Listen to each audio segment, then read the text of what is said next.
학피롱은 한 층씩 난간을 밟고 뛰어올랐다. 그가 4층 난간에 착지했을 때 머리 위에서 범효의 고함 소리가 들려왔다. 학피롱, 거기서 더 움직였다가는 네 사형을 아래로 던져버리겠다. 그 소리를 듣고 고개를 들어보니 범효가 녹장객을 이불째 치켜들고 있었다. 학피롱은 더 올라가지 못하고 녹장객을 풀어달라고 애원했다. 한편 멸절사태는 범효가 준 해독약을 먹은 후 그게 정말 독약인 줄 알고 모든 것을 단념하고 있었다. 그런데 갑자기 탑 위아래가 떠들썩하고 범효와 학피롱이 말다툼하는 소리가 들리자 혹시나 하는 마음에 내공을 끌어올려 보았다. 그러자 정말 단전에서 한 가닥 따뜻한 기운이 모락모락 피어올랐다.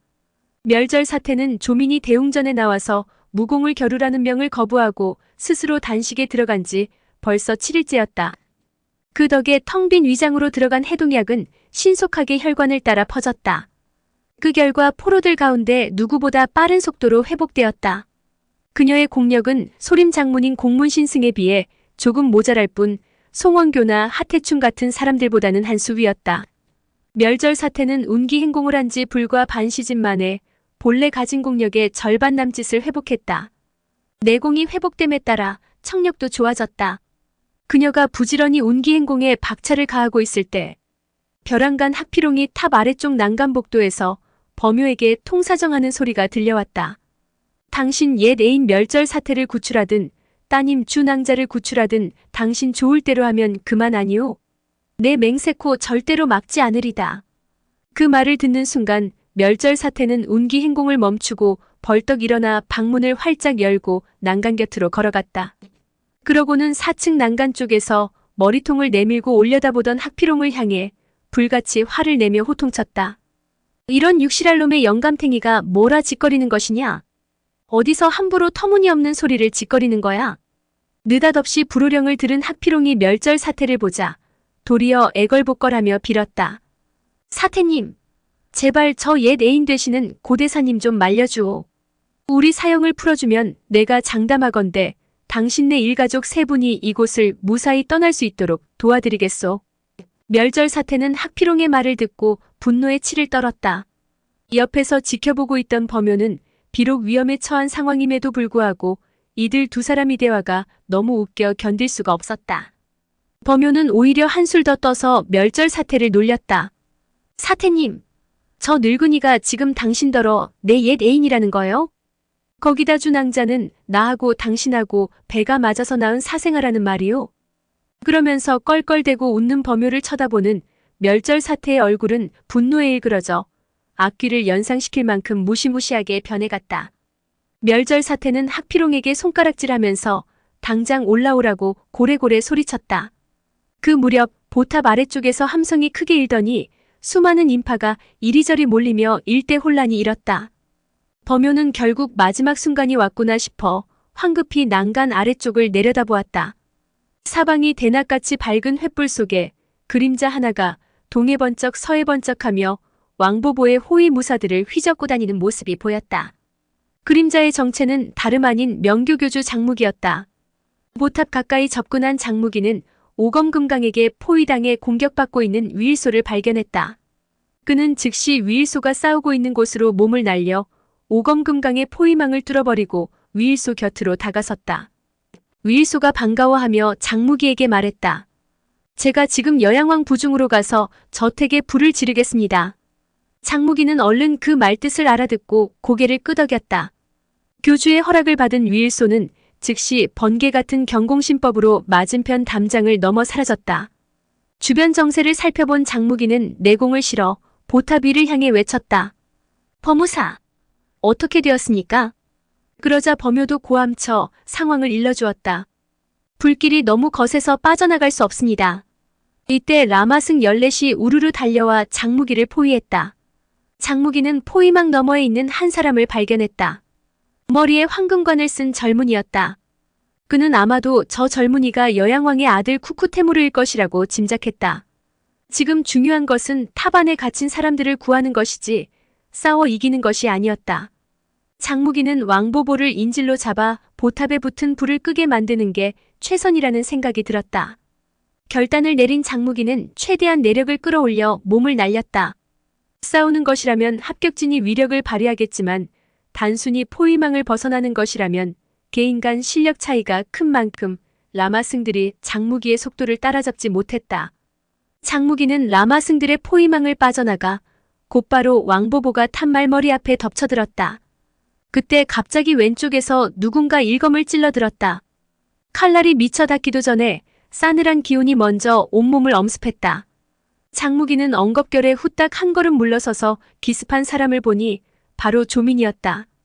조민은 얼음보다 더 차가운 기운을 뿜어내는 의천검을 겨누고 외쳤다. 18금강. 이 사람의 무공이 대단하니 금강진을 쳐서 막으세요. 조민의 명이 떨어지자 18명의 라마승이 좌우로 교차하며 왕보보와 조민 앞을 물샐 틈 없이 가로막아 장무기를 격리했다. 라마승 18명은 왕보보와 조민을 중심으로 끊임없이 맴돌며 동료 간에 서로 위치를 바꾸어 갔다. 그야말로 인간 장벽이었다. 장무기는 이것을 한번 깨뜨려보고 싶은 충동이 솟구치는 것을 억제할 수 없었다.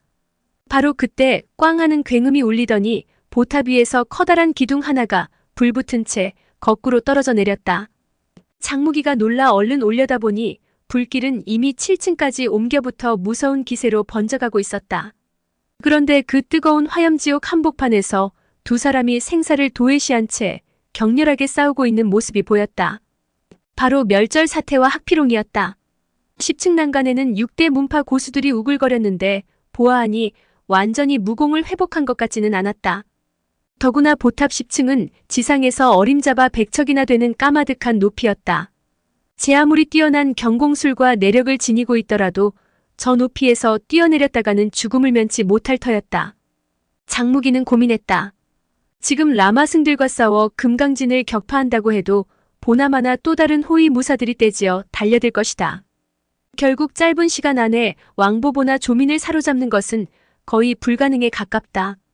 멸절사태와 학피롱이 싸우고 있는 것을 볼 때 완전하지는 않더라도 멸절사태의 공력이 어느 정도 회복된 것이 틀림없다.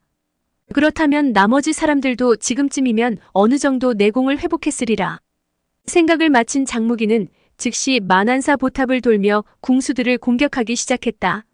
제일 먼저 장무기의 공격을 받고 쓰러진 것은 신전파룽이었다. 그런 다음 호위 무사 가운데 활과 화살을 가진 사람들에게서 활을 빼앗아 모조리 부러뜨렸다. 왕보보와 조민을 호위하는 무사와 라마승들은 무슨 일이 벌어지고 있는지 영문을 알 수 없었다. 혹시나 금강진을 풀고 장무기를 뒤쫓다가 왕보보와 조민이 위험에 빠질 수도 있어 함부로 움직일 수도 없었다.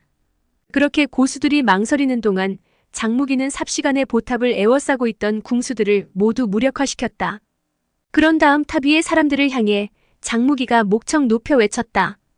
여러 선배님들, 한 분씩 뛰어내리십시오. 제가 여기서 받아드리겠습니다. 10층 난간에서 이 고함 소리를 들은 사람들은 한순간 멍해졌다.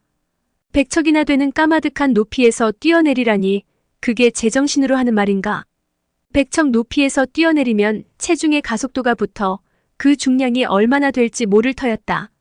아무리 천근 무게를 들어올리는 힘이 있다고 한들 이 높이에서 낙하하는 사람을 받아내겠다니 이게 어디 될 법이나 한 소린가? 아니나 다를까 탑 위에 있는 사람들은 말도 안 되는 소리라고 악을 썼다. 그러는 사이에도 불길은 계속해서 커져만 갔다. 만약 뛰어내리지 않았다가는 어차피 불에 타 죽을 상황이었다. 그런데도 누구 하나 감히 뛰어내릴 엄두를 내지 못했다. 망설이는 사람들을 보며 답답했던 장무기가 다시 한번 목청을 드높였다. 둘째 400님 걱정하지 마시고 400님부터 뛰어내리십시오. 유연주는 장무기의 말이라면 무조건 믿어 단 한 번도 의심해 본 적이 없었다. 그러나 지금은 경우가 달랐다. 아무리 장무기의 무공이 강하더라도 이 높은 탑 위에서 뛰어내리는 자신을 무사히 받아내는 것은 불가능하다는 생각밖에 들지 않았다. 하지만 유연주는 불에 타 죽는 것보다 차라리 허공에 몸을 던지는 게 더 낫다고 생각했다. 그래 좋다. 내가 먼저 뛰어내리마. 그렇게 고함 지르면서 난간 바깥으로 몸을 던진 유연주는 새가 날 때처럼 양팔을 활짝 펼치고 탑 아래로 곤두박질쳐 떨어져 내렸다.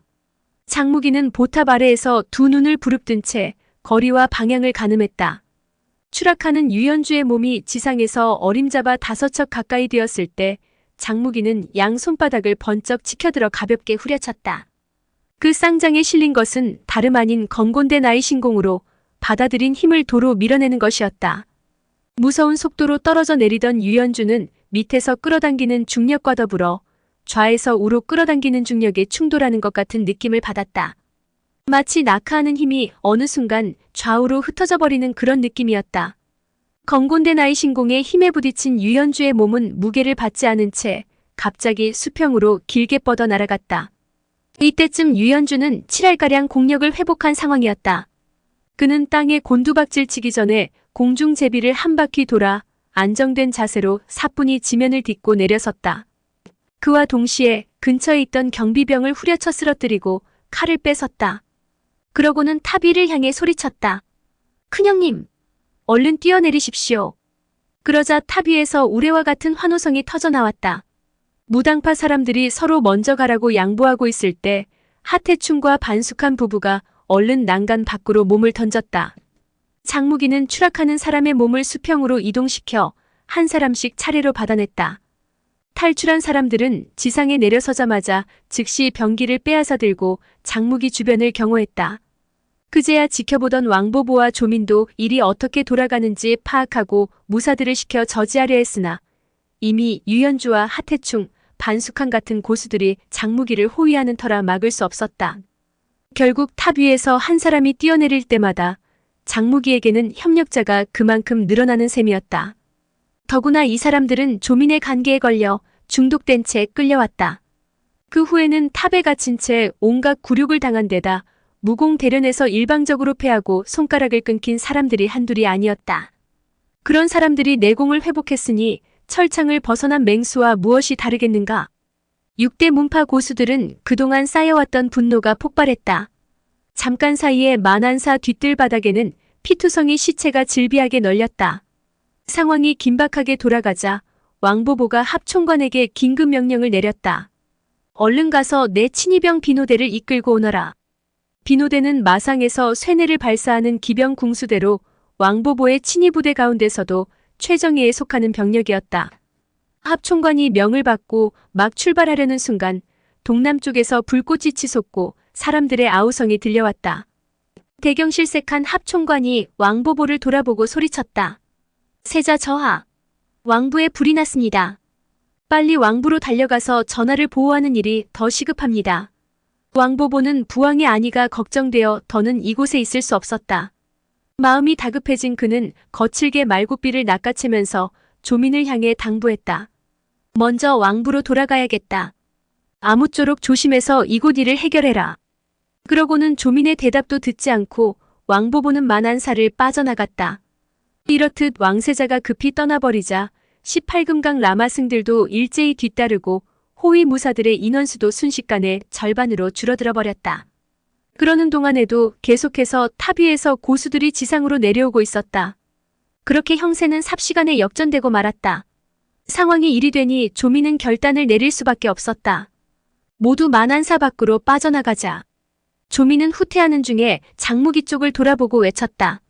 내일 황혼 무렵 다시 술 한잔 살 테니 그리로 나오세요.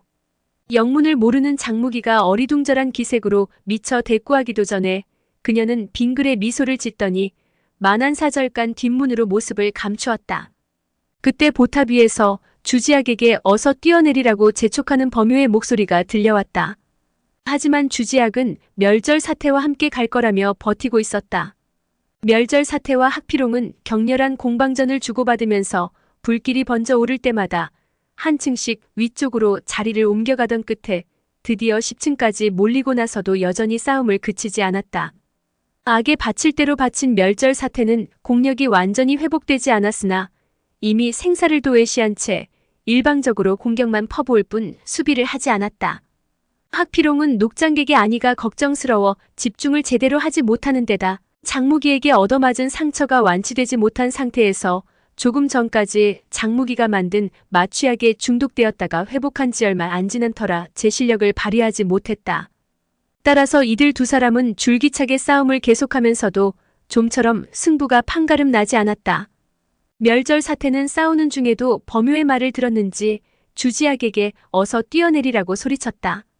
자기는 모욕을 준 학피롱을 죽이기 전에는 절대 뛰어내리지 않겠다고 했다.